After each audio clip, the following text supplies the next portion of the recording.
Hey, everybody. Thank you for joining us at Project Next Media. I am with Indy City Councilman Jesse Brown, who I'm just meeting and realizing I adore him. He's brave, he's moral, he actually has a tiny amount of power in our Indiana government, and he's using it to try to make your all's lives better, which warms my heart in Indiana. I don't know about you guys. But we're going to talk about him because he's with mostly Democrats in his government, and they're trying to stop him from having any power. And he's just trying to do good. And Right. we're gonna talk about what happened. We're going to talk about what's going on in my tiny little town of Palmyra, the town council, and then we're going to give tips on how you, regular person that cares about your community and your children and want to make things better, what easy things you can do to help Jesse and help our town council and help people that have power make better choices. So Jesse Brown, introduce yourself, please. Thank you so much for coming on. It's an honor to be here. Yeah, so as you mentioned, I'm Jesse Brown. I am a first-time city county councilor from Indianapolis, Marion County.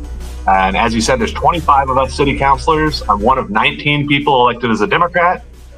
When I ran for office, I ran very much as a person who's always voted Democrat, never voted third party, never voted Republican, but has always kind of held my nose when I voted and was frustrated with us not pushing harder, not fighting harder, and not just trying to actually help make changes in people's lives.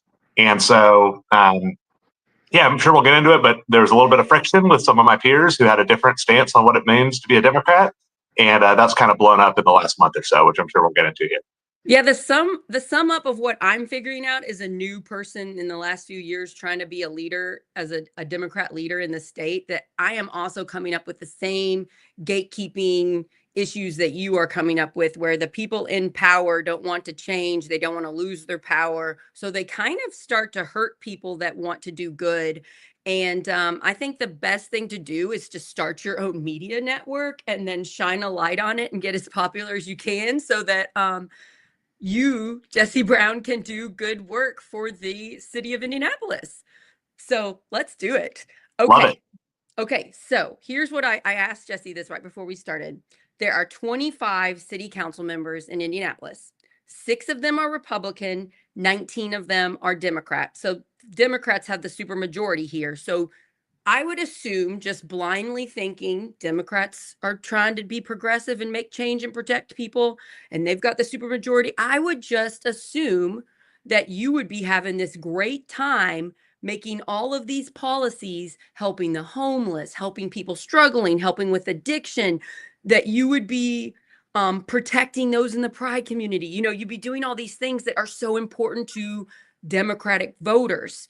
But I listened to a shocking episode that you did recently with my co-host and friend Scott Ann Rogers on his podcast, Who's Left, where Yep. I was just continuously, what is happening? And so can you summarize for us? You've been in power for a year and a couple months. Yep. Tell us what it's like to actually be a Democrat, be one of these 25 people on the Indianapolis City Council. What is it actually like? Yeah, well, I came into office expecting, I call myself a socialist, and I know not everybody does that. And so I wasn't going to try to throw my weight around and make everything happen the way I thought. But I was expecting to behind the scenes negotiate and, okay, I'm over here, you're over here. Let's meet in the middle and try to do something good for our city and not get too hung up on things. But what I quickly found out is that most of the Democrats on the Indianapolis City County Council don't believe they have any power at all. And they think that basically there's nothing positive they can do to make changes in people's lives. They think that because the Republicans in the state house have a supermajority and they have such strong ability to preempt us, that really the best thing we can do is keep our heads down, not make much noise, and don't paint a target on our backs, basically. Which, I even asked when people first started explaining to me how things worked. I asked, okay, so what's your theory of change? When do we ever, like, Marion County's turnout is so low, it's one of the worst in the state. So people aren't getting out, and we're not ever beating the supermajority. So we just don't do any real work for the constituents ever. And they literally told me, oh, we just have to wait for old white people to die out, and then demographics will save us. I'm sorry. My daughter doesn't have reproductive freedom. My children's amazing public education is being dismantled and they're trying to make it a private or charter school. We don't have time to wait for people to die out. The majority of Hoosiers are pissed off and sick and tired of this extremism in our government. So hearing that is shocking. And I Yep. bet a lot of Democrats that are unaware of what's going on in Indy, like I was, are shocked and just disgusted. Yeah. So you get elected, you're like probably super excited. I heard your Mhm. race, you won well. Destiny Yep. Wells just told me on our show on Thursday that she got to vote for you. So that's cool. Yep. So you must have been so excited. Then you get this terrible news that they don't actually make policies to help people. They're trying to not upset the terrible extremists. Right. So what do you do then? So I decided, okay, well, what can I? So you're telling me it's the state house that actually sets the policy. And even though I just won this election, I don't have any power to fight for my constituents. So right as they're telling me that, Senator Aaron Freeman is coming up with his latest of many different state house proposals to kill the bus rapid transit line that's going to go right through my district. And it was that's so important for people in cities. Not everybody can afford a car. And we had already attracted $150 million in federal funding for this, and he was trying to kill it anyway. And so just to spite, I guess, people who like the bus. I don't know if it's because of this, but I do know Ray Gilman has given him a ton of money. He's taken more money from auto dealers than almost any other politician in the state.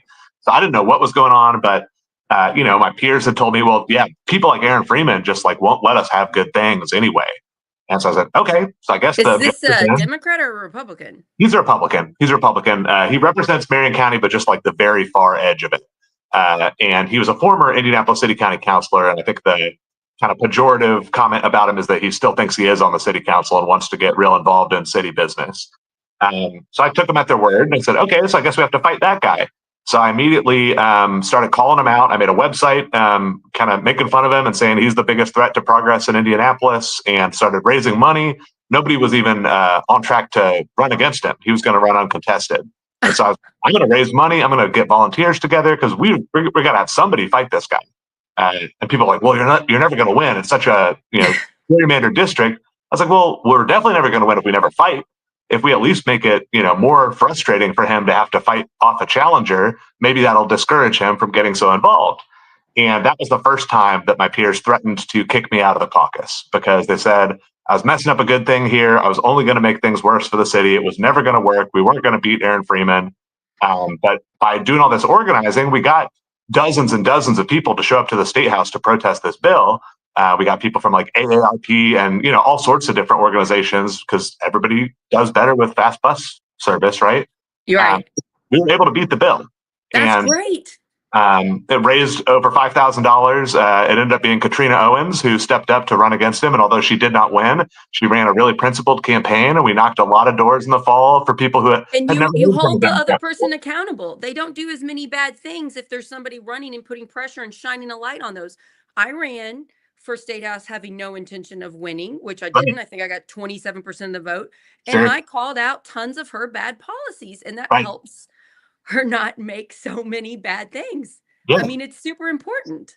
There has to be some incentive, right, to do the right thing. And so I was trying to help with that. So yeah, so that was really Good job frustrating. getting that stopped, but how horrifying that people supposedly on the good side were telling you not to do the good thing. I don't get it. I don't understand it. Now, you touched a little bit on it, and this is a major problem, probably maybe the biggest problem, in my opinion, of once these maybe decent people come to power and they've Sure. got these plans and then very quickly they're beat down and they're not doing anything.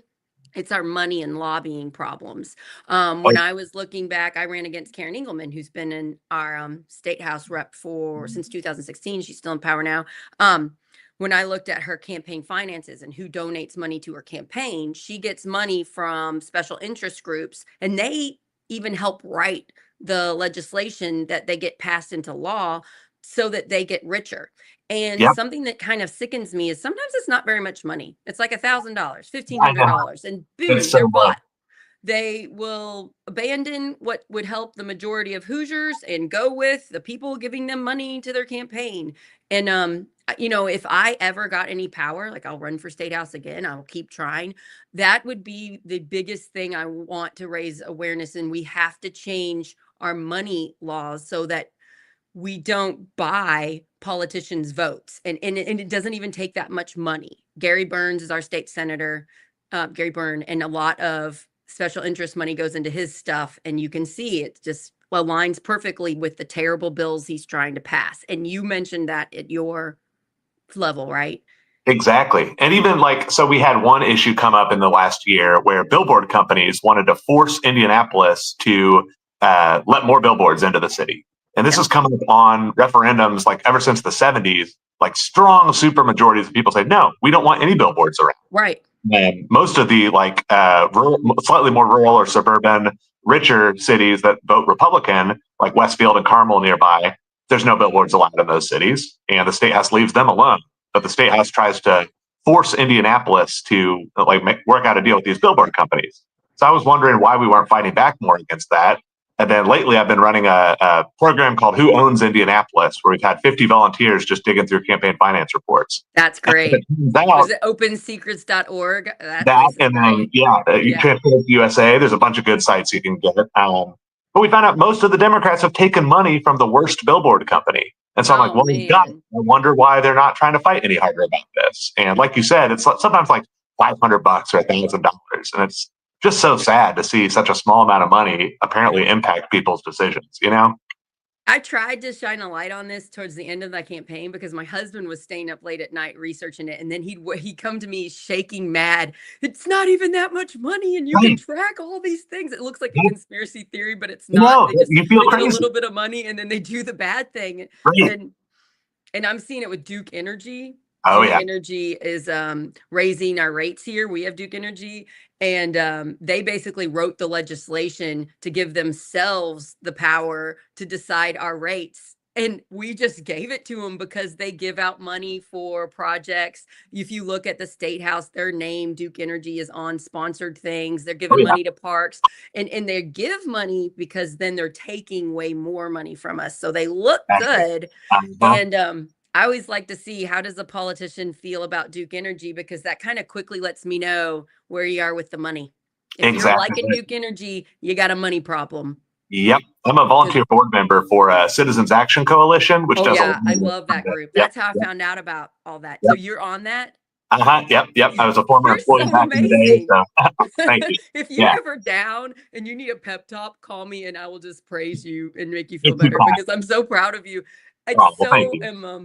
It's so amazing to me to meet someone that actually has power. It's sad to see that you're trying to use the power for good and Democrats are trying to stop you, but still, you got elected, you're in there. You're like a local Bernie Sanders, in my opinion, and Bernie Sanders is very popular. It doesn't matter what party you are, because Bernie Sanders cares about people, and that's how you are, and that's how I am. We care about people. Let's cut through the crap and let's actually make change to help people. Okay. 100%. Okay, so keep going. Sorry. What else? So you're on some committees, and tell me some more things that have happened. Yeah. So the very short version of what happened in the last month or so, there's this kind of unspoken rule, this kind of almost gentleman's agreement about how politics is supposed to be conducted. And you're basically never, ever, ever supposed to call somebody out by their name, never supposed to like highlight what they're doing on social media. You're always supposed to work behind closed doors and just privately talk to them. And even though that's not my personal style, I was a cultural anthropology major, so I understand one person can't come in and change a system. The system will react around you. So I was like, okay, so these are the rules. Let me try to play the game by the rules. And so had been doing that for 14 months and didn't feel like it was getting me very far, but was trying it anyway. So then, in my opinion, my colleagues crossed the line, because there were 3 Democrats from the Indy City Council who stood with a former Republican mayor on the steps of the State House and gave this press release saying, basically, the State House is going to come and kill public education in Indianapolis unless public education just surrenders without a fight and just gives away all of its resources to charter schools. That's my biggest fear right now, is a mom to 3 kids that go to public schools. Biggest fear. Oh, yeah. 90% of Hoosier children attend public schools, and our government is trying to destroy them. Exactly right. And, normally we could blame the Republicans who are right, but in Indianapolis, it's Democrats too, including our mayor, including some of the most powerful people on the city council.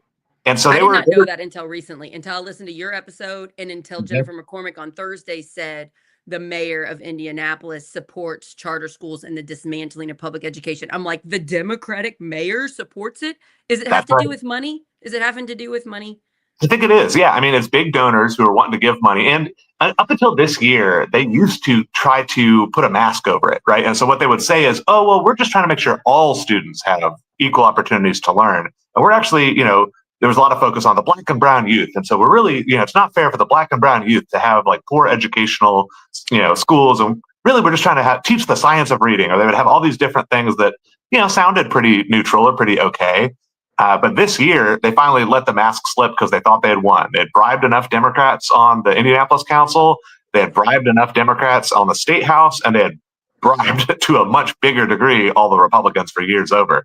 And so folks from the Mind Trust, folks from this group called Rise Indy, a lot of these kind of pro-charter little 501c3s or nonprofits were giving a bunch of money. We're like influencing. They bought off most of our school board candidates and paid for most of their reelection money.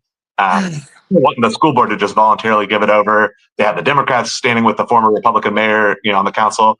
So they're doing all this full court press. And I was quietly trying to fight back against it because I was furious. But then what finally crossed the line is they sent text messages. These three Democrats, I'm almost positive it was them or somebody working on their behalf, sent text messages saying, stop the state takeover of IPS, which is Indianapolis Public Schools.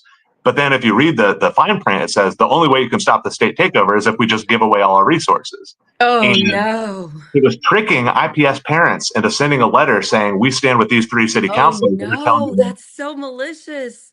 And it's scammy. And like they were one letter off from a URL that IPS parents were using to organize to fight back. So they like tried to copy that to confuse people. It was the most sick scam-like stuff. This is what I'm seeing more and more. I'm seeing it in Indiana's top Democrat leaders. I'm seeing it in Republicans. I'm seeing it just in people in general. The audacity, the bravery to manipulate us, that they can word it a certain way and trick regular people. And we're all scared and don't understand governments because it's confusing. So we're like, okay, they got a D by their name. I guess this is what we do. It That's makes as me good as it so gets. mad. Yeah. Okay, So- Jesse, you have an open invitation. When you find out that Democrats in Indianapolis are doing this stuff and you want to say their name and you want to encourage them to do better, you text me, you call me. We will do an emergency get the word out show. Awesome. And we will get the word out to as many people as possible. And then we will give steps for what to do to stop it. Because I was just blindly assuming, since Indianapolis was mostly Democrat, that their public schools are going to be okay. Yeah. And we might be because of the big popular uprising, but it's not because of our elected that's thanks leaders. to Jennifer McCormick and Destiny Wells for doing such a good job campaigning on statewide races. Valerie McRae for Senate. They did a great job shouting this out, and they did really well in Indiana. I think they got around 41% of the vote. Mm-hmm. And I don't think a lot of people thought they would get that high. And I hope these amazing women run again. Right. Whereas in Indianapolis, not only did we have very low turnout, but our mayor fundraised for himself and brought in like $800,000. He's claiming he's never going to run again. He didn't turn around and give that to Destiny, to Jennifer, to Valerie. He kept it for himself and just sat on it. I remember talking to Destiny when she ran for Secretary of State, and she said she was very surprised at the lack of state money given to her campaign. She's like, where is it?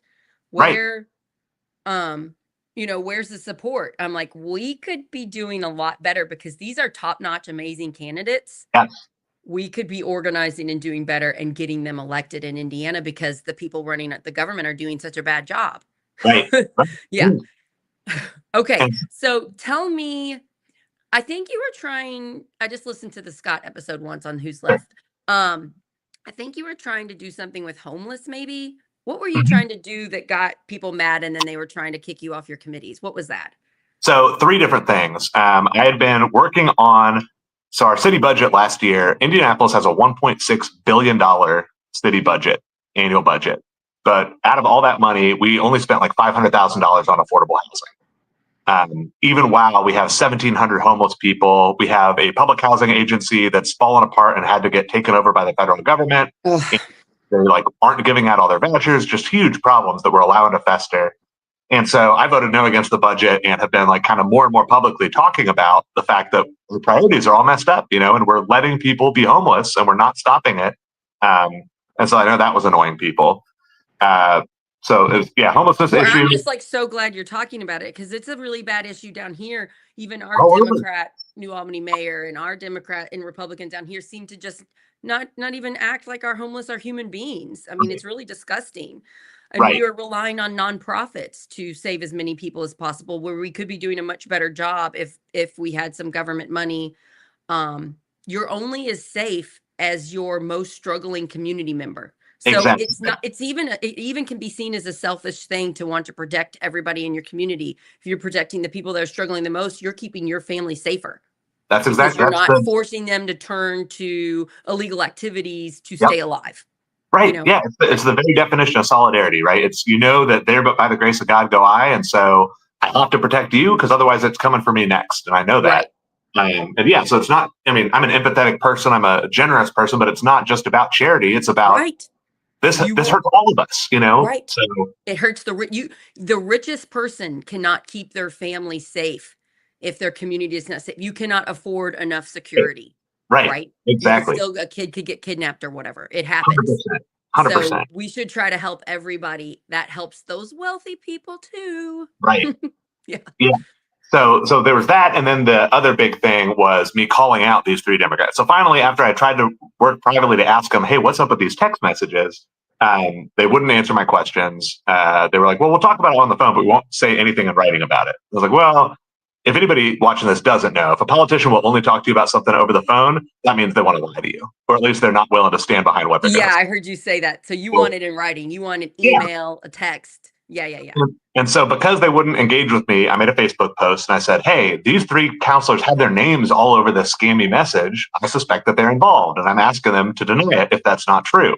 That's all I said. But that was apparently enough that it was considered like disloyal or something. I actually don't know what the actual cause was, but the next time we met as a caucus, so like 19 of us got to all sit down behind closed doors to have, private conversations under state law. Very first order of business, even though it wasn't on the agenda, they voted to expel me on a 13-6. So the majority they're feeling of them, threatened. They're definitely scared. You're going to call them out. You're going to continue to call them out when they're not doing a great job with their power. And so they immediately want to silence you, which is pretty much standard 101 behavior in this bad, unhealthy environment. Stop the person trying to make change. They're trying to shine a light. And I'm sure they are victim blaming, making you the bully, making you the bad one, when honestly, you're just trying to shout out and make positive change and help actual Hoosiers' lives. I mean, exactly right. And so, I just sent an email, to my constituents and post on social media like, hey, this is what happened. Also, there's a committee on committees meeting scheduled for tomorrow. And based on how I've seen Democrats in power act in the city over the years, I know what they're trying to do, which is strip me of my committees. And so they held the meeting in this like tiny little room around like a 7-person conference table to try to insinuate that the public wasn't welcome there. But under state law, it was a public meeting that the public had every like legal right to observe. Shady. I was like, hey, if you can come out and just let people know if you think this is wrong. And I had a like board meeting to go to. I couldn't even be there. But about 60 people showed up and just squeezed into this tiny little room and just were watching, And so because so many people were there, they were like, oh, we were never going to remove Jesse from his committees. That's not what this meeting was about. And they had like a 2-minute meeting about something else and then just like pretended that wasn't it. But so guys, this is the first tip. This is the best thing we can do as regular people is if you live in the Indianapolis area, you can support Jesse Brown, follow his social media things. Sign up for his email. You can do things so that when he says, hey, they're trying to hurt me, kick me off my committees, strip away my power, I need you at this public meeting. And it works. So this is the thing I love the most. People showing up, stop them from taking you off the committees, correct? You're still on the committees now. Right. Still on those committees. And the fight's not over because I agreed to only be on 3 committees when I got on because they were like, well, you're a socialist. We don't trust you. And so you need to prove yourself. And so I was like, okay, if that's how you want to play it, I'm not trying to rock the boat too much, sure. But really, every single Republican on the council has at least 6 committees. Oh, And that's And like they're in the the people who vote minority. on that, 2 out of 3 of them are Democrats. So they could do whatever they want in terms of committee assignments, but they're intentionally giving every Republican twice as much committee assignment power as I have. Okay, So that needs to like, change. if you don't want Can to let we, me into your little backroom how can you change, conversations, how can they change that? Do they have to wait a year? How do we change that? That's terrible. They anytime could, they want, they could call a meeting and change the committee assignments. So every single okay, day, so choosing not. anybody that is in the Indianapolis area, we can encourage these 25 council members to give the better people more committees. So I personally think you should be in charge of as many committees as possible. You actually want to make change and help human lives. Like, that's amazing. And Well, I thank you. think we should praise anybody on the council that helps you get more power. So I'm not here to like shout out and ridicule and humiliate any of the 25 council members. I don't know them personally. I only know your name. You're the only one I actually know. But I am encouraging them to start doing better things for the city. I know it's scary. I get Yeah. it. I get the bullying. I get the supermajority at the state house. Um, but let's do this now. So publicly, let's get Jesse on some more committees. And then I know you said this on the Who's Left podcast, you tried to pass something, like get something up, and you said something wonderful, and they just didn't even vote on it. They just acted like you weren't in the room. So that was actually Ethan Evans had that experience. And so he Oh, did, okay. Sorry, I instead of doing misunderstood. what I did, which was pull everybody into and like make it part of the public process and kind of call them out, he just worked quietly and worked behind the scenes to try to get affordable housing proposal. So Like he that was spent Ethan months was and months. also on the podcast with Scott, you guys. So you can Yeah, meet him too. check him Yeah. out. Yeah, I won't do it justice here, but yeah, everything I've worked on behind the scenes, I wrote like the even though the Indianapolis City Council is supposed to be the fiscal body, so the budget is supposed to be ours. But the way it actually works historically is the mayor writes his own budget and won't move it for anybody. He won't change anything, won't try to accommodate anybody else's ideas. This year, finally, like in the fall, the Democrats on the council were like, I think we're going to finally push back. And so I said, okay, well, I've got a bunch of thoughts. I know I'm, lefty. And so if you don't agree, that's fine. But here's 10 pages of budget thoughts that, if you like any of them, feel free to use them. You don't have to put my name on it. I don't need credit for it. But, here's a bunch of different ideas I You had. just want to help people. Only What one a person thought. even opened that Google Doc. So I'm like, So they wouldn't oh, even read it. Okay, no. so this is a tactic that I get done to me too in my county, and I just want to point it out. They are trying to act like you have no power. They won't even acknowledge your work that you're doing. They're trying to put you in the not as important committees. They're trying to limit your power at all. They want you to leave. Oh, yeah. They would love it if you resigned today. They would throw a party. They'd be so happy. Let's get somebody in who's just not going to rock the boat and try to make positive change. Oh, they've We said need that. to support people like you that are actually trying to do the right thing, because I have this happen in Palmyra Town Council where they're trying to get the good ones to resign, where you can bully them and harass them so much that their mental health can't take it anymore. Yeah. So the public, the regular person that cares about their community, I encourage you to turn off national stuff. We can't stop Elon Musk. We can't do anything about Trump. It's terrifying. We cannot stop what they're doing, but we can help Jesse right now. We can help him. If you live in Indy, you can go to these public meetings. When he's putting stuff out on his social media that he needs help, we can help him. You can come on my show when you need a bigger audience, and we will all work together to make Indianapolis and Indiana better. So this is step one. I started doing this when I got involved in politics. I was super worried about Trump when he won, and Yeah. I started volunteering for Harrison County Democrats. And then I realized, oh, I can't fix Trump, but I can help Harrison County. And now I've gone a little bigger. This is the thing we do. So everybody jump on board. Jesse, can you tell us some of your social media, the best way to get a hold of you? Yeah, if you look up Jesse for Indy, just JESSEFORINDY, that's me on Twitter, X. I think that you can find me on Facebook pretty easily. Instagram, I think that's all me.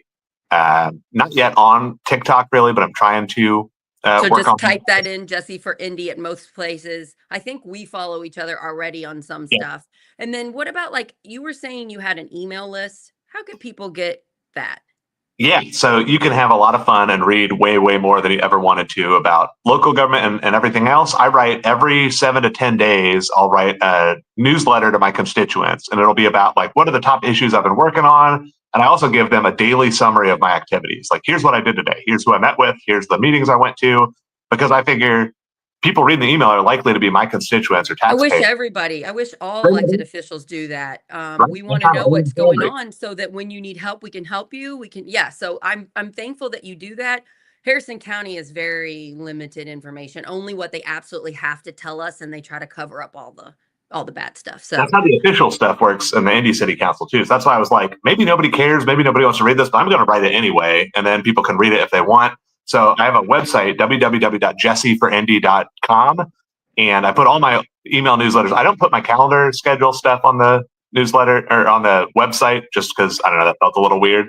Yeah, I mentioned like when I go to therapy and stuff, but but if you go to that website, you can look through the email archives and read through all my past posts, and then you can also sign up to get them live in your inbox. Are you on Blue Sky? Somebody asked if you're I'm on Blue Sky as well. Yep, it should just be Jesse for Indy Blue Sky. Before we move on to me telling you the horrors of Palmyra Town Council, Jesse, I wanted to pull up Morgan. Thanks for being on the show, Morgan. She said, I've been trying to reach out to the local Democratic officials and they are not responding. We have no Democratic Party or Independent Party in the 5th District. It seems it's scary.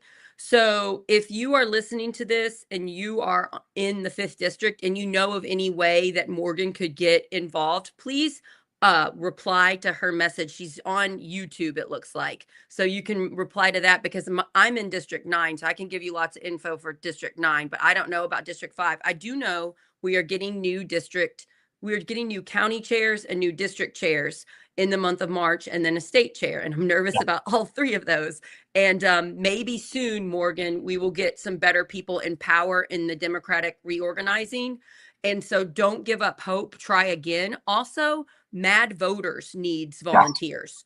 Mad Voters, some of them also, they're my friends. They've told me that they tried to get involved in their local Democratic Party and were turned away, had gatekeeping. And so they formed their own nonpartisan, this amazing group where Mad Voters will pump out what the bills are, and they give as much information as possible of how to stop the bad bills, how to encourage the good bills. So if you can't help locally until they get better, the Democrats get better in your area, I would encourage Mad Voters. But also like on TikTok, I don't know if you're on TikTok, there's a lot of new organizations popping up. People are organizing down here in Southern Indiana. We have a lot. We have Harrison County Democrats, and we're very welcoming. I'm on the leadership team. But there's also there's women Democrats, there's liberal leaning groups, there's all kinds of stuff down here, but you just have to find it. So I'm sorry that there's gatekeeping turning you away. I'm not shocked, but I'm sorry. And I hope that doesn't mean that you stop. There's always a chance you can get in there and influence.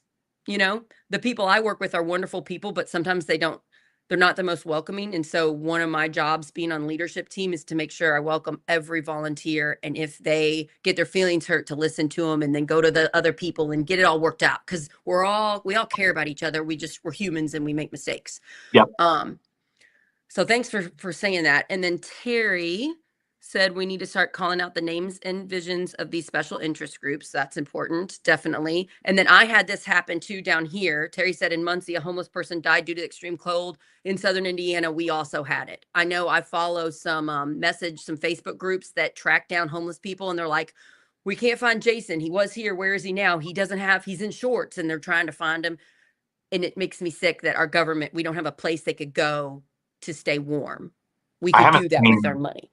I haven't seen statistics or anybody tracking this, but I had some people who work with helping homeless, unhoused people in Indianapolis who told me it's like dozens every year in Indianapolis.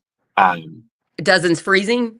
Yeah, which it's just so unnecessary. Oh my God, yeah. I know one of the ways they combat that is fear. They act like these people are doing something wrong, or that they want to be homeless, or that they're mentally unstable. And you know what? After you're homeless for so long, it does affect your mental health. You try it. You go be homeless for a week and come back and see if you're mentally fine. Exactly. And that doesn't mean that they can't get help and get better. It's not like once you have mental problems, you're stuck forever. You can get out of it. 100%. So just looking at these people like they're not human beings that deserve love and respect and care and a safe place to live really disgusts me. And that's the easiest way to do it so that we don't care about them. Yep. Caring hurts. It hurts to find out that people are freezing to death, but I'm not going to ignore it. I'm going to fight for better. And that's Yeah. how I can take it. I can take the sad news. Okay. Are you ready to hear about Palmyra? Please. Yeah. Because I don't know much about it. So So I live in Palmyra. It's in Harrison County. I moved here when I got remarried to my amazing husband, and we have 6-year-old twins and a 14-year-old that attend public schools here. And I didn't know much about Harrison County. I'm from Floyd, which is a neighboring county, and we're by Louisville in southern Indiana. uh-huh. And I first started getting involved during the pandemic, and I started working for a local group called Blue Dot Harrison County, where they record local meetings. So I started going to town council meetings and recording. I was scared to death. I had no idea anything about town council. I knew nothing. I knew a lot about national, but I walked in there and put on record, and they were like, "Who is this girl?" And I'm like, I didn't even tell them what I was doing. I was so scared, but eventually I let them know. And eventually we all ended up being friends, and we would work together. So through time, I realized the 3 town council members, good people. Everybody working in the town was trying. And then I kind of started moving on to other things. I ran for county council, and so I didn't go to them every time. And then stuff would fall apart. Well, and something that happened is my favorite town council member, his name is Lee Childers, and he's my neighbor. He used to be on the town council, and he was new, and he's a Republican, and he's a really good guy. He grew up in Palmyra, and he just wants to protect the people. He's a lot of family that live here. So Sure. he's a great council member. Well, the Republican Party came to him, which he's a Republican, so he thinks he can trust them. Sure. And they tell him lies about our township trustee, Fred Uhl, who's a friend of mine, Democrat. And this was at the election 2 years ago. And they say the township trustee is not good and you would be much better. You should run for this position, knowing that that would open up a spot in the town council. So they convince him. I'm not good friends with him at this time. I don't know him very well, Sure. but I just knew by watching him. So anyway, he wins the election. That year, 2 years ago, we lost all positions of Democrats in Harrison County. We are now 100% Republican. There's not a township advisory board member that is Democrat. So they knew that was going to happen. That's why so he loses his spot. Scott Fleur, the Republican chair of Harrison County, is really good at gatekeeping. He's really good at making sure he gets people in power. He gets to form a committee to pick who's going to be at the next town council member. So they handpicked Debbie Atkins, who's this woman that's been trying to get on the council for a few years, but hasn't been able to get elected. I don't think she's well loved within the community, is my guess. So she gets on very quickly. Lee still cares. Lee Childers still cares about the council.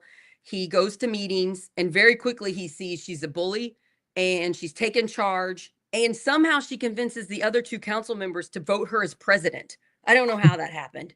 She becomes president of the town council.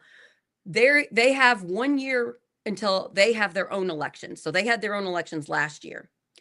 He convinces his wife and another woman named Katie. So Sammy Childers and Katie Downs, he handpicks them and says, listen, you got to run for town council because she's destroying our town. And so he gets them to run. There's no competition. There's no election. Just 3 people run for election. The one that seems to want to hurt the town, Debbie Atkins, Sammy Childers, Lee's wife, and Katie Downs. Okay.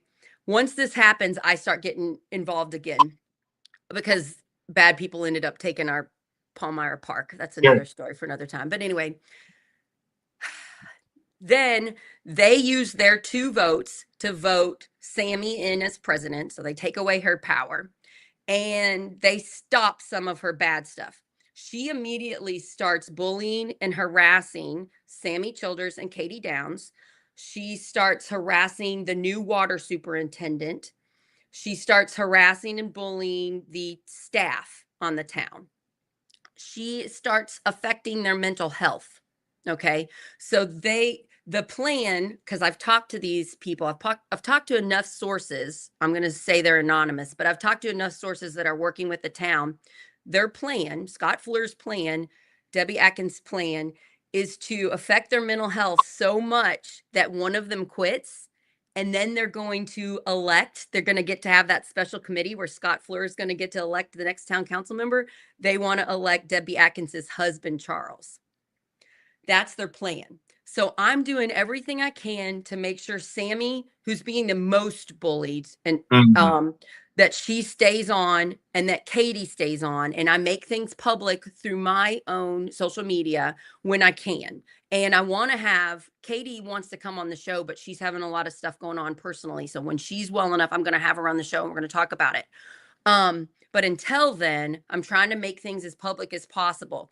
Debbie Atkins has attacked me personally already. I had a water leak in our barn and she read the laws and was highlighting it and she tried to make it so we didn't get the sewage money back, which ended up being over $700. And her husband publicly attacked me on Facebook, which I took a picture of it and then I blocked both of them on my Facebook.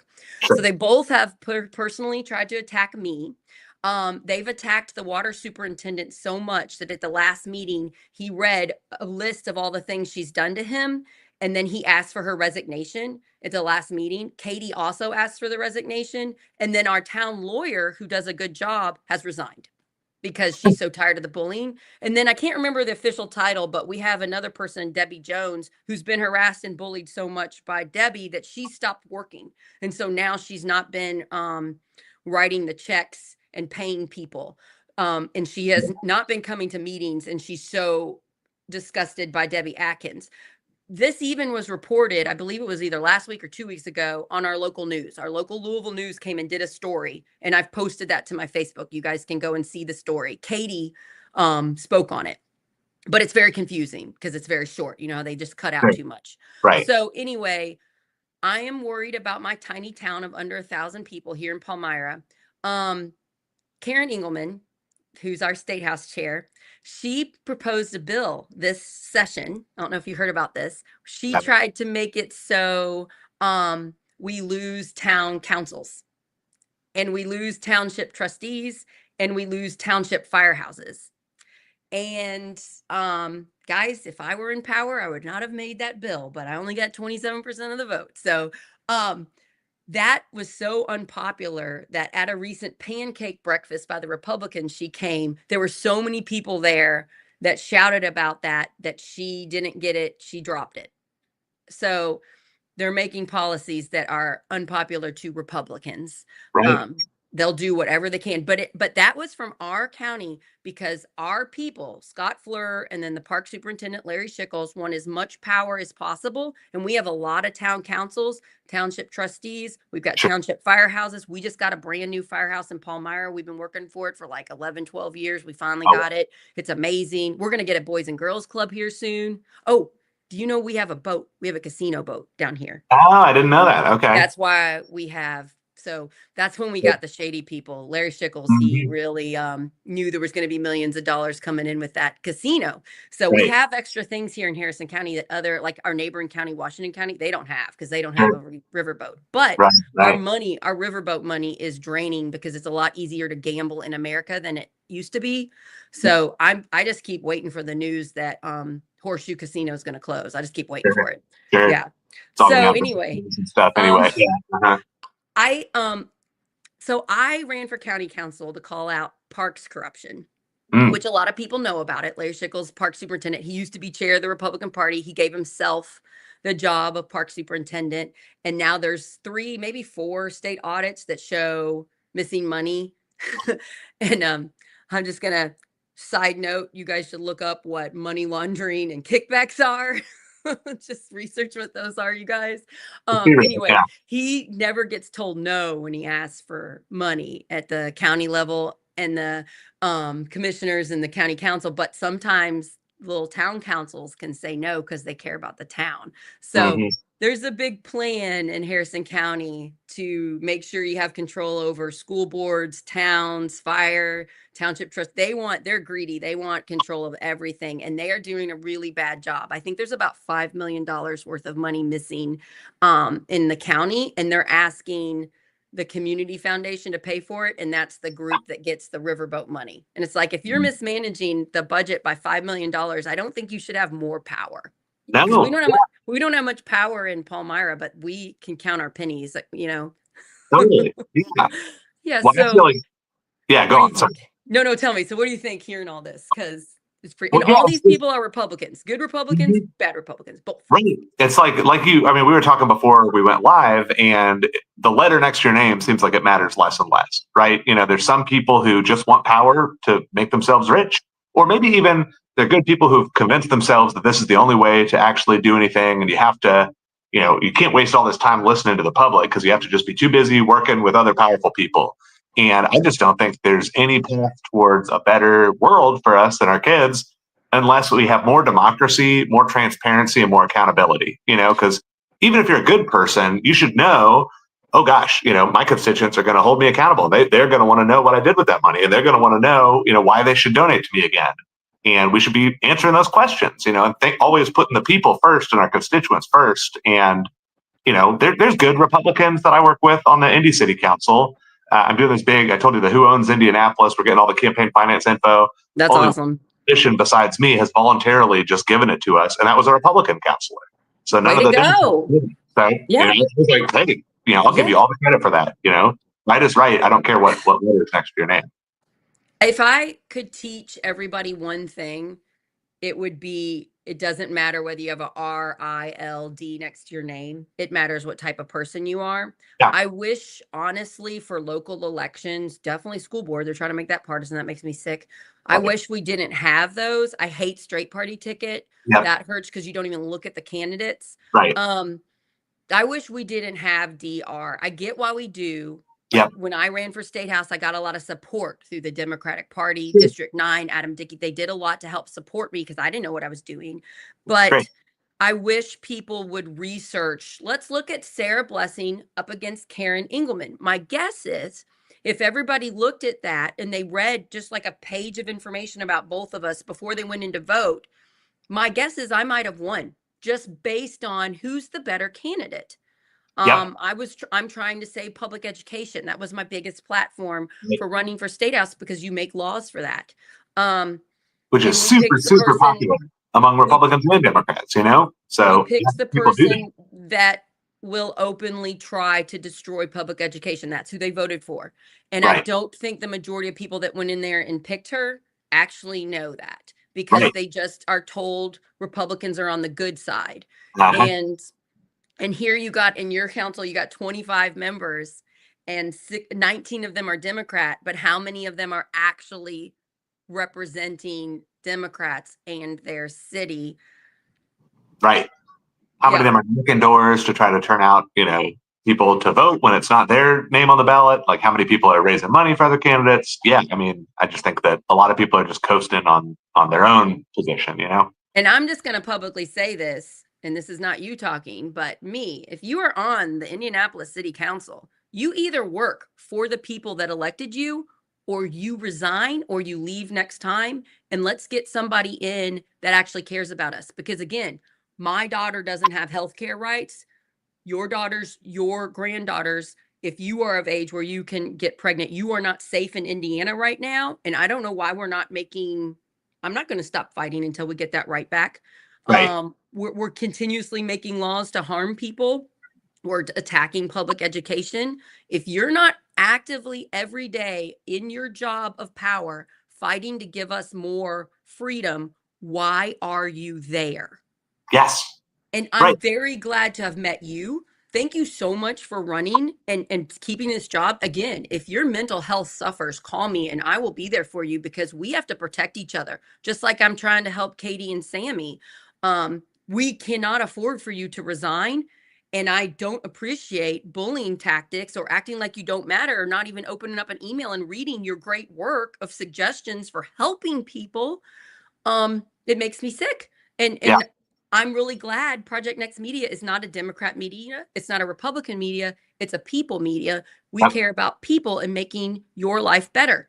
And so I love using this platform to shine a light on good people. Thank you for doing what you're doing. We've got to support you and we got to call out the people trying to stop you. And right now, the people trying to stop you have a D by their name. Yep. And that's disgusting. Yeah, I agree. Yeah.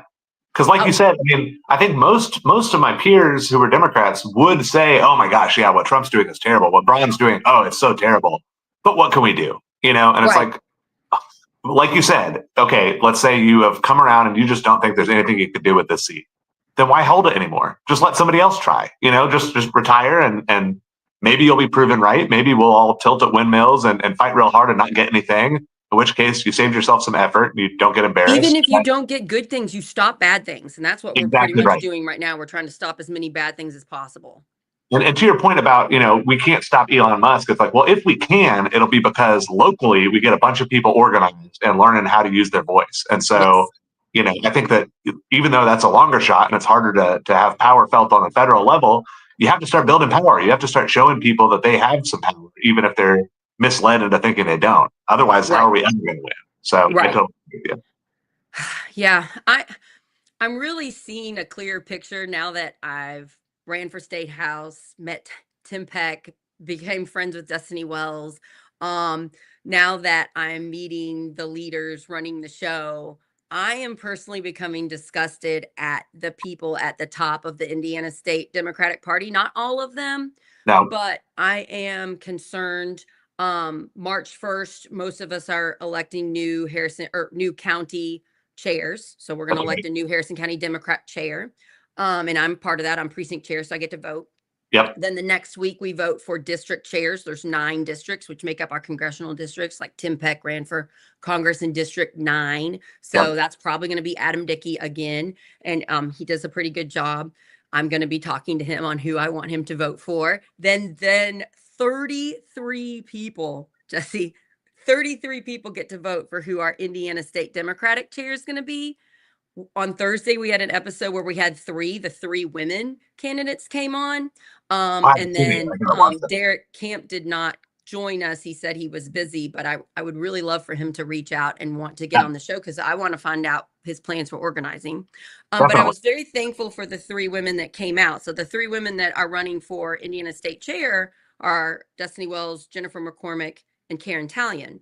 Jennifer McCormick ran for governor to try to save our public schools. I hope she runs again. I hope she keeps up the fight. She seems like she's willing to keep doing stuff. Destiny Wells ran for Secretary of State and then Attorney General.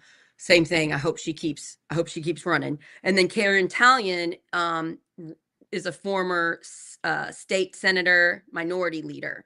That's right. It took me a couple days. I'm going to go ahead and let you all know my opinions from that episode. So we didn't say our opinions on the episode. We just gave these 3 women time to talk. And I'm praise all 3 of them for coming on a live show. It's Jesse, this is live. You got to be pretty brave to do a live show. And they did a great job, but it took me a couple days to process their comments. And I personally want Destiny Wells to be our chair. She is like you. She is like me. She is like those people that sees problems and wants to quickly fix them.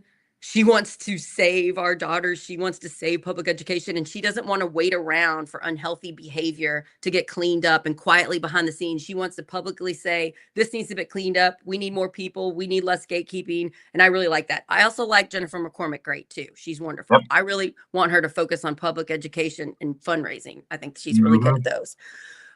Karen Talion, it took me a little while to process her comments. You guys can go back and watch the show. She seems to be in favor of gatekeeping. The first question on the show that we asked was about gatekeeping. And she basically said, I had gatekeeping done to me and it made me stronger and I had to fight for it. It's like, well, just because you had a hard time doesn't mean everybody else should. We don't have time for gatekeeping. Indiana is being run by extremists. Yeah, that sounds like bootstraps kind of mentality to me, which I've never liked. Yeah. So that one made me upset. And then I asked a question about school boards being partisan.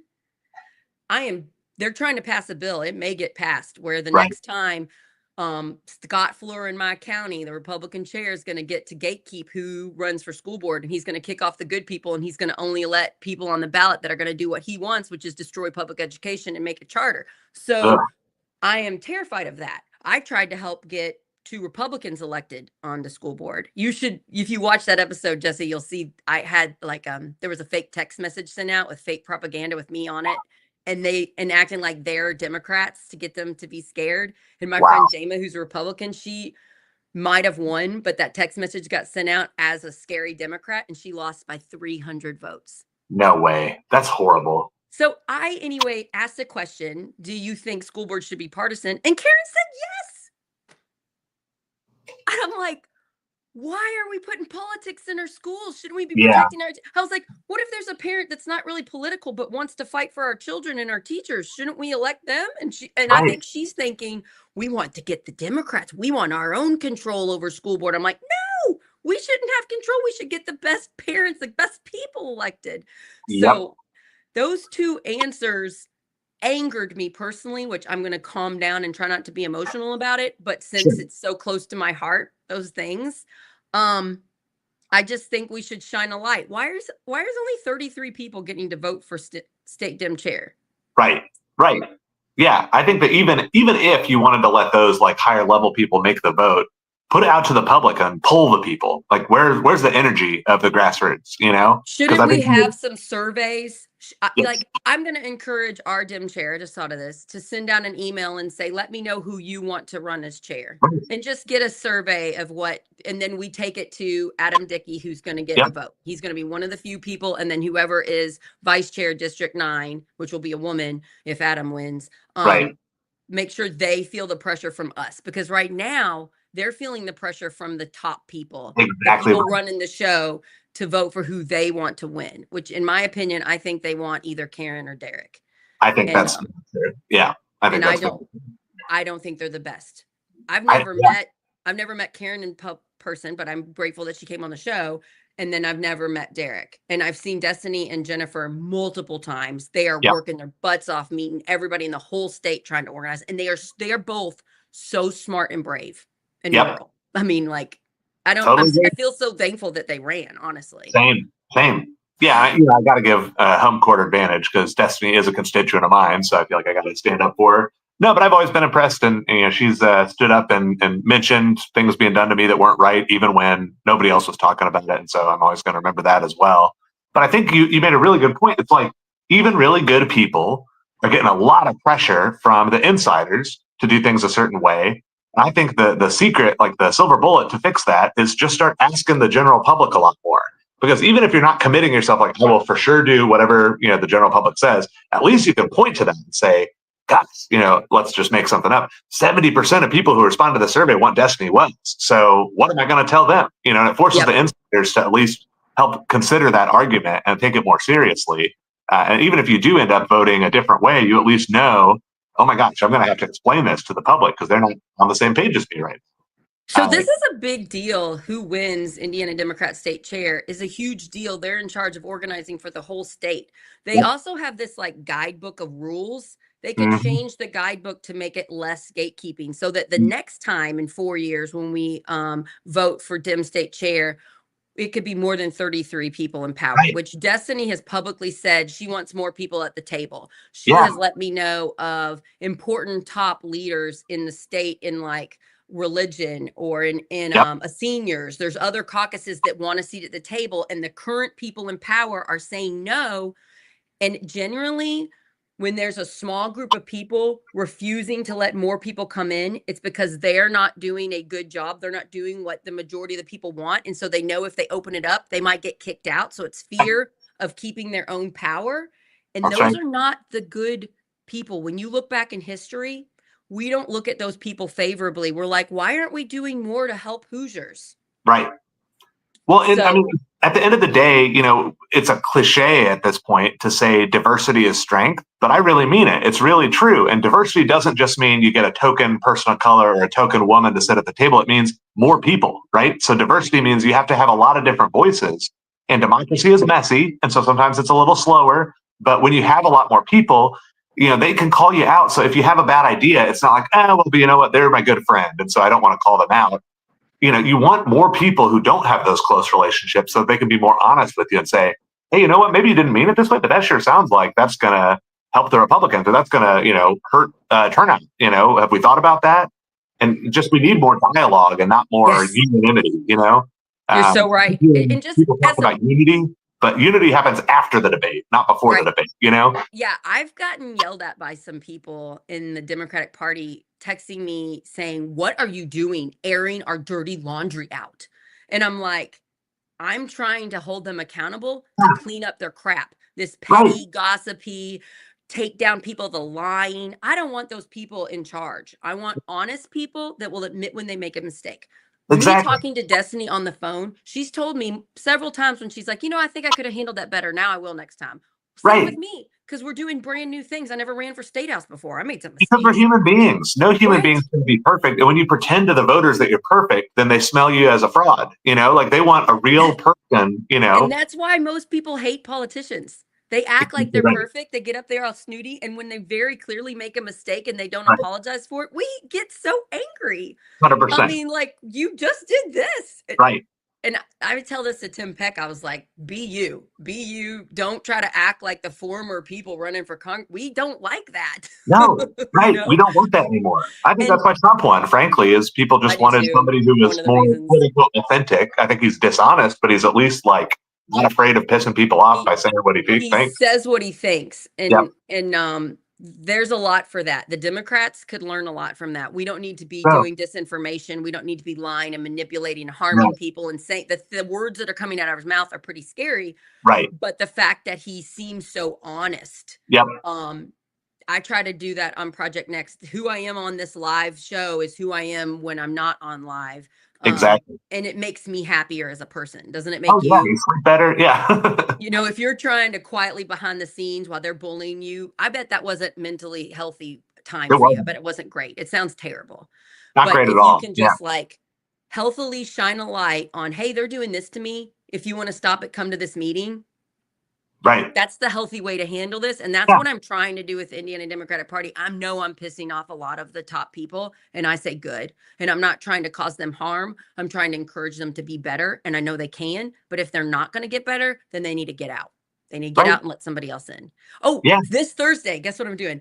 This Thursday at 12, live show. It's a new show called Mental Fitness. I'm going to have a one-on-one hour talk with Destiny Wells, who's my friend, who is running for state chair. And we are going to talk about how she deals with anxiety and bullying and harassing and stays strong and is one of our top leaders in the state. So we talked on the phone, I think it was yesterday, and came up with a plan for the show. And I'm just so proud of Destiny because she had pretty high anxiety while she was running for Attorney General recently. Sure. And she had to seek some like therapy and stuff. And I had suicidal thoughts a year ago, Jesse. So sorry. because of people in this nonprofit I tried to help that gaslit me and kicked me out of the organization and made up lies about me. And I think it's because one of them's taking money from the nonprofit. I think that's very common. Follow the money. Yep. Anyway, that messed with my mental health, and I went public about it, and I'll talk about it on this show. That was one of the strongest things I've ever done, was admit that I had those thoughts. I never was going to act on them, but I got help immediately. The next day I put it on social media and I was like, friends love me. I'm a mess. Pick me back up. And they did. And then I got therapy. I'm still in therapy. Great. The fact that Destiny's willing to talk about, she had high anxiety and here's what she's doing. And here's a mistake I've made and I've learned from it. The fact that she's so open and honest, I don't know any other top leader right now that's openly coming forward with that stuff. I want her running our party. 100%, because everybody is dealing with those feelings. Just some people are too afraid to admit it. But if you're just like, yep, you know what? Here I am right here. Take your best shot. That shows you to be stronger than because being perfect isn't attainable anyway, and it doesn't resonate with people because they know it's not real. I heard on the show with Scott you say like, well, maybe I should have handled it better. I don't know. Maybe I could have done it. You're all doing this for the first time. You've only been on the city council for a year. You saying that is so powerful. You are willing to say, I'm not perfect.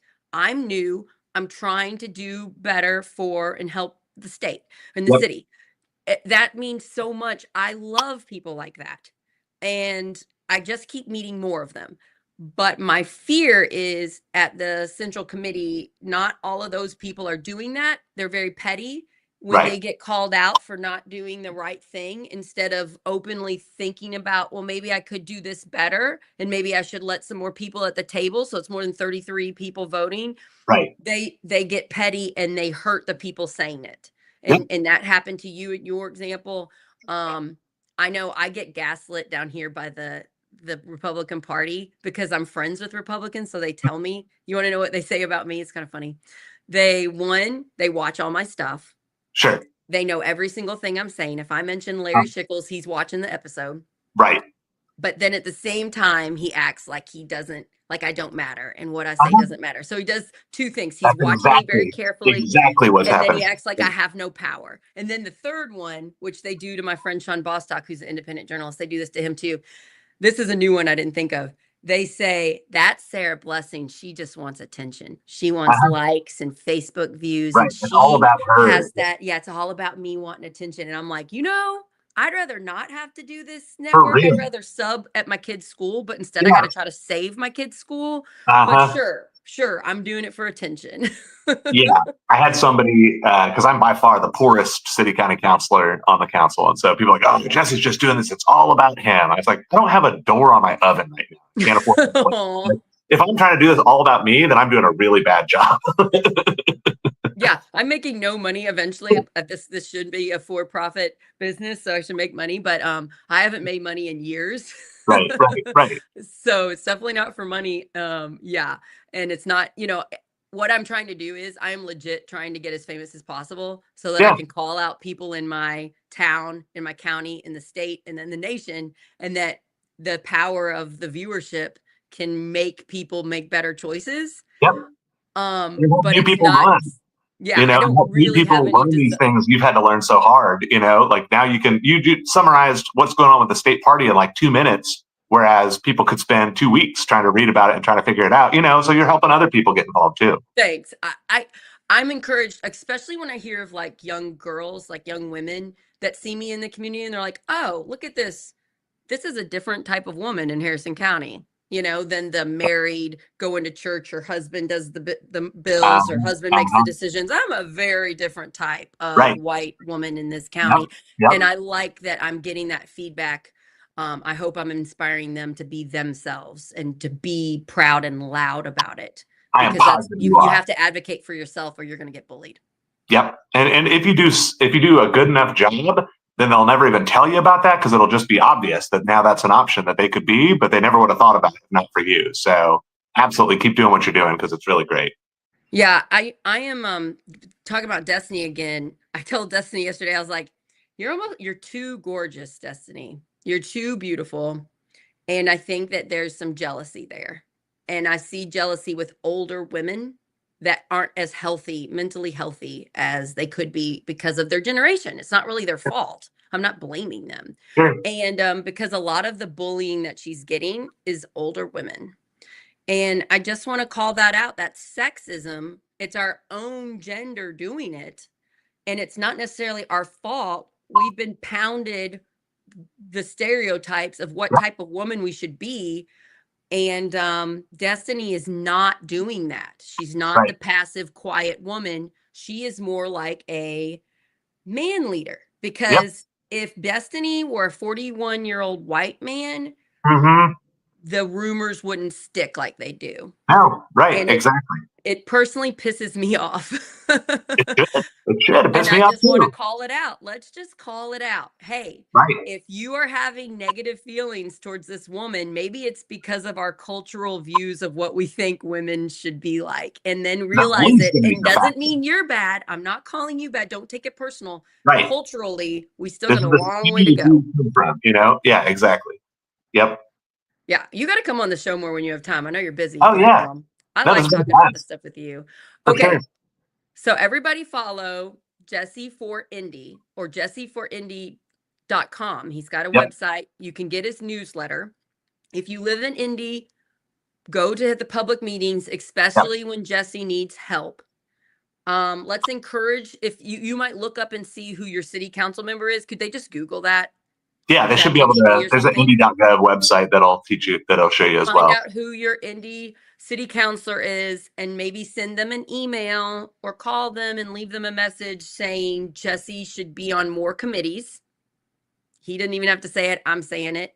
And then also, I would love to have you back on in like a few months or something when hopefully some more Democrat council members are on your side and are advocating for you, because I would like to shout out their name and thank them.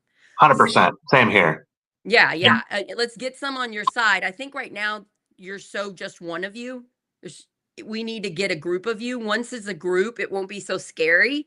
Exactly. You know, like the squad with AOC. Uh-huh. We need to get a squad in the Indy City Council. Let's get some of you all on Jesse's side working together. He doesn't need to be called the Jesse squad. He's not going to take any. He just wants change for the city. And then whenever there's another crazy thing that happens, like they're trying to throw you off the committees or whatever, I can go live immediately. Awesome. So Awesome. you can literally call me. You have my cell.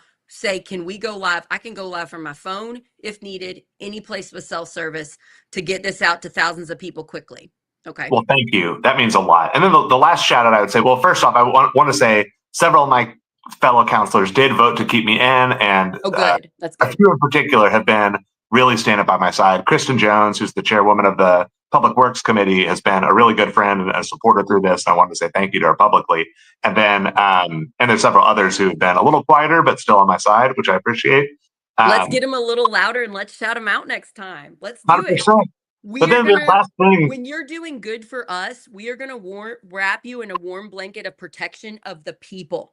The people are going to protect you. So well, thank don't you. listen to their bullying. Oh, one thing we didn't talk about was the that fear that the council has that the state house is going to take over. Oh, So yeah.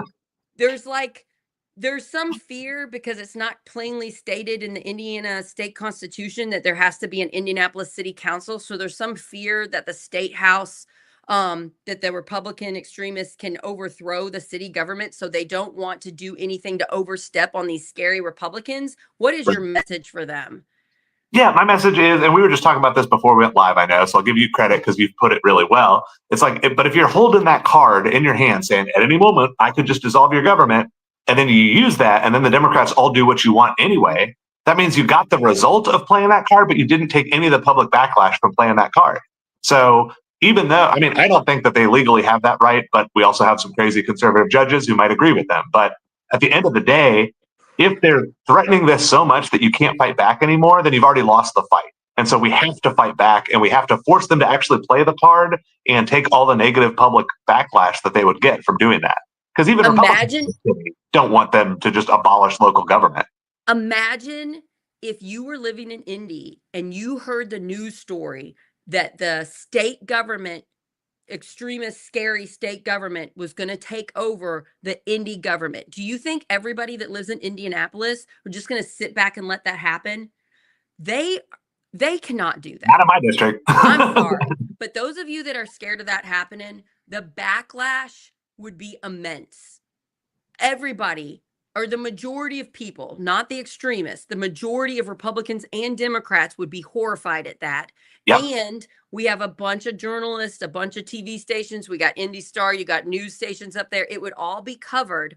Yep. Call them on that bluff. I'm sorry, but I don't think that's going to happen. And it shouldn't just make you not do good things for the however many people are in Indianapolis, millions of people. Almost a million, 900,000 almost. Yeah. Okay. So I don't think that's going to happen. I'm calling bullcrap on that. Same. And you can't live your life in fear. We're never going to make change if we're like, but what if they did this scary thing? Right. Or as we find out with the federal government, sometimes, like Biden didn't stack the Supreme Court because like, what if they do that to us? And they're doing a bunch of stuff anyway. So it doesn't matter that we tried to be. I think we should do all we can to help people. In general. Exactly. I just think we should help people. And I'm so tired of the games and the bullying and the being quiet. I'm tired of the bullies winning. I'm so tired of the bullies winning. I'm so tired of the bullies making the victims look like the bad guy. I'm tired of it. And that's what I want to use Project Next for, to stop it. Well, I appreciate that so much. The one thing I wanted to say really quickly, you've been very kind and I appreciate that. And, to anybody listening, if you've got feedback for me, especially if it's criticism or constructive criticism or just like, hey, I think you're crazy, I need to hear that too. Because right now I'm really grateful to be getting a lot of constituents saying, thank you, keep fighting, which I will. But I also, I'm not a perfect person. I am a first-time politician. So if you've got feedback or ideas or, hey, have you considered doing it this way? Reach out to me. I'd love to get a coffee or a beer if you're close to town, or get on a Google Meet or something like that. I want to learn from you because I work for you, And that's what makes you amazing. So you're not calling yourself amazing. I'm calling you amazing. You're rare. You're brave, moral, driven. You're the qualities that we need for our government officials. We need more people like you. If you recognize yourself in Jesse Brown today, get involved locally, run for something. I knew nothing about local government, and now I've ran for county council, state house, and I'm still going, and I've started a media company. And look Yeah. at you. You're actually on the freaking Indy City Council doing all you can to help people.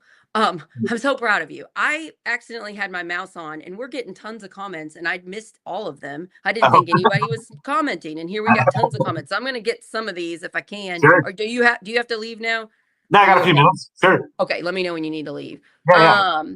Let's see. Some person said they're going to go and try out Mad Voters, so good job. Oh, my Awesome. friend Misty lives in town. She says I've been fighting for town for years. I calling it out. I'm trying, Misty. Misty supports me, puts signs in her yard. She's great. And I met her like at Dollar General one day or something, and she's like, "Oh, I follow you." So that's a new So friend cool. that I've got. That's so fun meeting people around here. Oh, it is. Yeah. She said this too. There's so much corruption in this county. I think there's corruption everywhere Yep. in Indiana because there's very little transparency of money. Right. Our Yep. Secretary of State is shady. Our Attorney General is shady. Our Secretary of State, Diego Morales, is currently being investigated by the FBI. Yep. I think he might have ties to the drug lords. Oh my A God. little scary. And he's Yeah. got ties to like Jamie Knoll down here, the sheriff Great. that's in jail. Yep. Love So it. yeah, we lost stuff with Buffalo Trace. That's the park by my house because of Larry. It's terrible. Let's see. We do have audits of the county government. I have access to them. So if you message me, I can put them on Facebook, but generally boring documents don't get picked up much on social media. But Okay.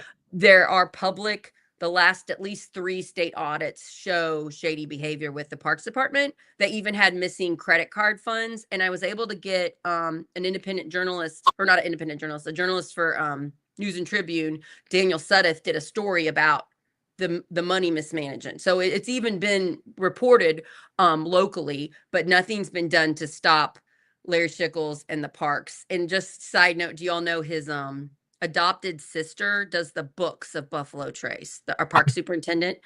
And then he just handpicks all his people. The auditing in our county is bad. It's bad, bad, bad, bad. Let's see if there's anything else here. But yeah, there's lots of proof about things being shady. But the good Republicans that are in power, I don't think they feel confident in saying no to parks. We got millions of dollars of American Rescue Plan money during the pandemic. Do you remember that? Oh yeah. Most of our American Rescue Plan money did not go to infrastructure, even though we have very old water and sewer. Guess where it went towards? What's that? Parks Department. They built new playgrounds, which new playgrounds are great. And Sure. they cost millions of dollars. I don't think they should have cost as much as they did. Uh-huh. We did get 2 new playgrounds at Buffalo Trace, and my kids have played on both of them. However, the infrastructure in Palmyra is very old, and there was a loophole in the American Rescue Plan money. So the parks got it. The commission and the county council, if we would have had some diversity and not be 100% Republican, maybe they could have risen some concerns and been like, shouldn't this money go towards infrastructure? But nobody said a fuss. They just gave it to parks. They just give it to parks. So that's a big problem in our county. No kidding. I'm sure it's not like, I'm sure what I'm saying is not foreign. I imagine it happens other places, but we have more money. Yep. We have money because of the casino. Yeah. Okay. And then here's Morgan said, lots of positions in Madison County go uncontested or unfiled. We need more people to start believing they're qualified. They think other people will be able to do more. Right. That's a genius statement. What do you say on that for actually being on the city council? Oh, 100%. Everybody's like, oh, well, I'm not an expert and I'm not the smartest person. I don't know all that much about politics. Neither do the people who are currently sitting in those seats. I promise. Some of them, but they act like they know, and that's terrifying. Some of them have been in there a while and they do know a lot more than me. I'm not saying I know more than them, but I'm just saying nobody is some super genius who is chosen by God to be on this council. We're just regular people. We can look it up. Yeah, we can exactly. look it up pretty quickly. So don't, there are open spots everywhere. Like Township Advisory Board, you get a little bit of money. You only meet a couple times a year. You can do a lot of good for your community if you run for that. Township Trustee gives money to people in need. Right now, a lot of township trustees make it very hard to give money to people in need. We could make it easier to get them the money quickly to keep them housed. Yep. There's so many things you can do in your county. Stop paying attention to national. That's really stressful right now anyway. Right. Go to a Dem meeting, go to a Mad Voters thing, message me. Yeah. Message me on anything and tell me where you are. I will personally put out, ask questions where you can go, and I will find you a Democrat meeting or Mad Voters or something. Yeah. Yeah. I mean, just on that same tip, I mean, for mental health, especially right now when all of us are looking at what's happening nationwide and freaking out, being in community and getting active and organized is the best cure for that. Like I feel so much better, even though, like some of these issues, immigration and LGBTQ rights and everything like that, I don't feel like I have much power to help protect the people I care about. But just by getting people organized and fighting back on smaller local issues, I know we're building the movement that can help resist this at the greater, scale too. So it just feels better, and then you connect with people. Yeah, you'll sleep better at night. Definitely recommend it to everybody. You're doing your own mental health, and I'm doing it too. I Yeah, have to try to help or I can't sleep at night. right. Exactly. Yeah. And I know a lot of my friends are having trouble sleeping at night. And Oh so yeah. I am telling So you, many. for your own mental health, you get involved locally, you will feel better and you will see things getting better. Yes. Plus, Yeah. I met so many amazing people running for state house. Isn't it fun when you ran for city Yes. council? Didn't you meet so many great people? I had lived in my neighborhood for almost 16 years, and I met neighbors like even just like the next block over or one neighborhood over who've been there forever and are into all the same stuff I'm into, are really interesting people, have a lot of gifts to share. I just never had a chance to meet them until I knocked on their door. So yeah, it, Same. it really is good. Going trick or treating in Palmyra is wonderful because I've already door knocked all these places. And so Yeah. they're like, Sarah, remember when I came in your house and sat down and talked to you for half an hour? Now Right. you get to give my kids candy. That's awesome.